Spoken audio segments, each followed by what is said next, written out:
What's up guys, Taylor here from Music Matcher. Thanks so much for checking out this video. This is going to be all about beautiful chords that you can play up and down the entire neck in the key of D using just two easy shapes. So let's waste no time, let's dive right in and start learning some chords across the neck in the key of D.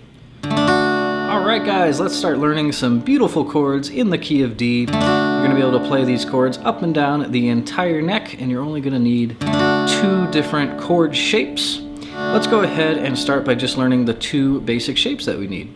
So the first one is just a regular old D major chord shape. And we're going to play it right here where you usually play your D major, where you have your open D string, your index finger holding the 2nd fret of G, your ring finger holding the 3rd fret of B, and your 2nd finger holding the 2nd fret of the high E.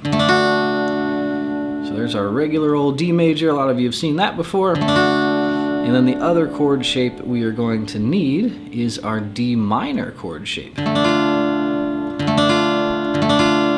as I said, we're going to move these to different places on the neck, but I want you to just kind of get the shapes down right up here on the first few frets. So when we switch over to that D minor shape, we're going to be playing an open D, 2nd finger on the 2nd fret of G, 3rd finger on the 3rd fret of B, and our index finger on the 1st fret of the high E. And so go ahead and maybe just try and switch back and forth between those two if you haven't done that a whole lot yet. And I'll just kind of explain what's happening in this switch. So we're actually only changing one note. Basically, we just are moving the 2nd fret of the high E string down to the 1st fret. But in order to change that one note, we have to switch two fingers. So what you're doing is your 2nd finger is going to come up and grab the note your 1st finger was holding down. So you're going to kind of replace that 1st finger with your 2nd finger. So 2nd finger is going to come up here and grab the G string 2nd fret, and then our 1st finger is free to grab the high E string 1st fret. And so one really important thing I want you to do is to basically just keep that ring finger stationary. So keep that ring finger on the 3rd fret of B. Again, we are going to move it, but even when we do move it, I want you to always keep that ring finger on the B string. So for this entire lesson, guys, for all of these chords that we're going to learn, I want you to keep that ring finger stationed there right on the B string. That's never going to change strings. And now every time we play this shape, the D major shape, it's going to give us a major chord. So we're going to be playing that in different places on the neck, but no matter where we play it, it's always going to be a major chord. And then this one, we're also going to be playing in different places on the neck, but it's always going to give us a minor chord. So here's our major chord, here's our minor chord. Let's go ahead and start moving it around. So your first spot is just going to be right there. We'll start with a nice easy D chord. Again, we're playing in the key of D, so that's kind of our starting point. That would be called the 1 chord. Now let's go ahead and start moving up the neck. So to kind of help you guys keep track of the frets as we move this, I basically just want you to think of your ring finger. So this ring finger is all important in this lesson here. And this ring finger is also going to be our root notes, how we're going to identify what chord we're playing. We're going to talk about that in a minute. But as we start moving up the neck, just think of where your ring finger is going, and then your other two fingers can kind of follow along. So as we start to move to our next position here, our ring finger is going to go from the 3rd fret up to the 5th fret. So 3rd fret of B over to the 5th fret of B. And now these two fingers are going to come in and we're going to form our minor chord shape. So that would put our 2nd finger on the 4th fret and our index finger on the 3rd fret in this case. Alright, so we got our major shape, regular old D. Scoot that finger up to the 5th fret of the B string. We're going to use our minor shape. Let's go ahead and keep moving now. So our ring finger again is how we're going to kind of track this. Ring finger is going to go up to the 7th fret now, and we're going to again use the minor chord shape. As you're strumming these guys, you can also strum the open D string. All of these chords are in the key of D, so it's going to be okay to have that D string ringing out with them. So here we are, we're ring fingers on the 7th fret of the B string, and we're doing our minor shape. For the next position, our ring finger is going to move to the 8th fret, and we're going to switch back to doing a major shape.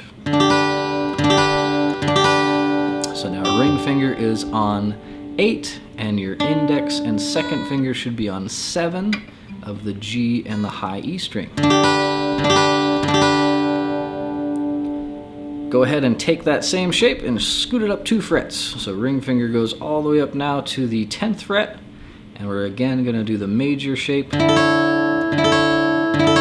So our other 2 fingers should be on the 9th fret now of the G and high E string. As we keep moving here, we're going to scoot that ring finger up to the 12th fret, and we're going to go back to the minor shape. And that would put our second finger on the 11th fret and our index finger on the 10th fret. We're already almost there, guys. Look at how high up the neck we are. We're already almost through the entire key of D here. Next, we're going to go up to the 13th fret of the B string. Again, with that ring finger, make sure that ring finger is always staying on the B string. And we're going to go back to a major chord shape. And so that would put these fingers on the 12th fret of G and E, ring fingers on the 13th fret of B. And we're already on to our last chord. The very last chord is going to be our ring finger scooting all the way up to the 15th fret. We're way high up there now. This can get tough if you don't have a cutaway. So if you're playing on electric guitar, you're going to be able to get up there. If you're playing on acoustic, sometimes you will not have a cutaway, and it'll be a little harder. But do your best to squeeze those fingers in. But certainly this little cutaway will make things easier for you if you are an acoustic.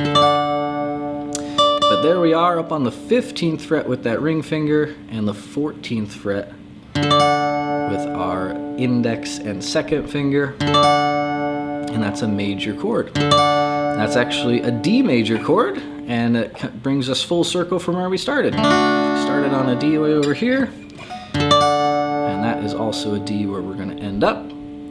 So let me tell you how to identify all these chords, guys. So again, we're starting with a D chord. A lot of you know that one already. But basically the trick to identifying what chord you're playing is, again, this ring finger. So whatever note this is, the note on the B string right here, that's what chord you're going to be playing. That's what's called our root note. So if you do need help identifying the notes of the fretboard, check out a video that I will link in the description. It'll help you learn all the fretboard notes in 5 minutes. But I'll go through it with you here on the B string as we move through these chords. So when we play an open B, we're just playing a B note. And then we're going to move forward alphabetically every time we go up a fret. So if that's a B, the first fret would be a C. The second fret would be a B, C sharp. And the third fret would be a D. So that's why this is a D chord. That's our root note. And again, when we do this shape, it's always major. So that's a D major chord. Let's keep moving now to our next position. So the next position we had was the 5th fret on that B string. And so that's the 3rd fret was a D, D sharp. That 5th fret is an E. And we're going to switch over to our minor chord shape. So that gives us an E. Again, remember, that's your root note, E minor. As we keep moving here, that ring finger is going to go up to the 7th fret now, so that was E. F. F sharp is the 7th fret, and we're going to do a minor chord there. So this is an F sharp minor chord. As we keep going up, a ring finger is now going to go to the 8th fret of B. That's a G note. So this was an F sharp. The 8th fret is a G. We're going to switch over to major as far as our chord shape goes. That's going to give us a G major chord. As we continue here, we're on the 8th fret now of B. That was a G note. We're going to be moving to the 10th fret. So the 9th fret's a G sharp, the 10th fret is an A, and we are going to grab a major chord shape again. So that gives us an A major chord. As we continue here, we're going from the 10th fret to the 12th fret. So 10th fret was A sharp is the 11th fret, B is the 12th fret, and we're going to grab that minor chord shape. So this is going to be a B, that's your root note, minor, B minor chord. We're almost there, guys. 13th fret now with that ring finger on the B string. This was a B note, this is now a C note, and we're going to grab the major chord shape again, making that a C major chord. And then last but not least, that ring finger scoots up to the 15th fret, so that was C, C sharp, D on the 15th fret. We're going to do that major chord shape. That's going to give us a D chord, and now we have come full circle. We started on a D, we played through all the chords in the key of D, and we ended up back on a D way up here. When we learn about keys and chord progressions, you may hear things like use a 1, 4, 5, 6 progression or something like that. And hopefully you can understand that really well when you look at it this way, because everything is in order. So if you were to say play a 1, 5, 6, 4 progression, which is a very popular chord progression, it would just mean play the 1, aka the first chord in the sequence, the 5 on the 10th fret, a 6 would be the 6th chord in our sequence, and a 4 would have been the 4th chord in our sequence. So those numbers directly correlate to all the chords in this little sequence for you.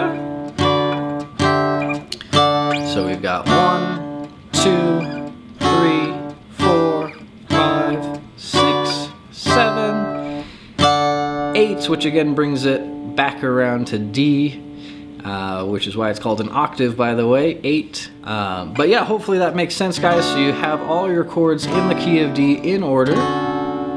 You got the whole neck to play with. You got 2 shapes to worry about, a major shape and a minor shape. You can identify what chord you're playing by identifying the note of the B string in this case. And then I would encourage you to go ahead and start to just make up your own kind of chord progressions with these. You can combine those in any order that you'd like. You can jump around.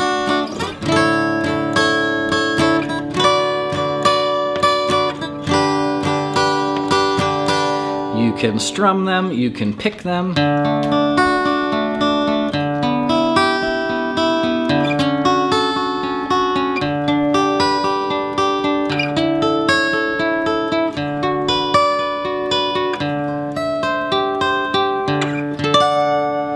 And overall, you can just have a heck of a lot of fun with these. All right, guys, there you have it. We just learned some beautiful sounding chords in the key of D using just 2 shapes that you can move up and down the neck. I want to thank you so much for your support and ask you to kindly subscribe to help support the channel and to like this video if you found it helpful. I would really appreciate it, and I hope you guys have fun with this one. Don't forget, you can also grab the PDF practice guide in the description below this video so that you have everything written out for you and you can continue practicing with these. So be sure to grab that, and I will see you guys for the next lesson. Thanks so much.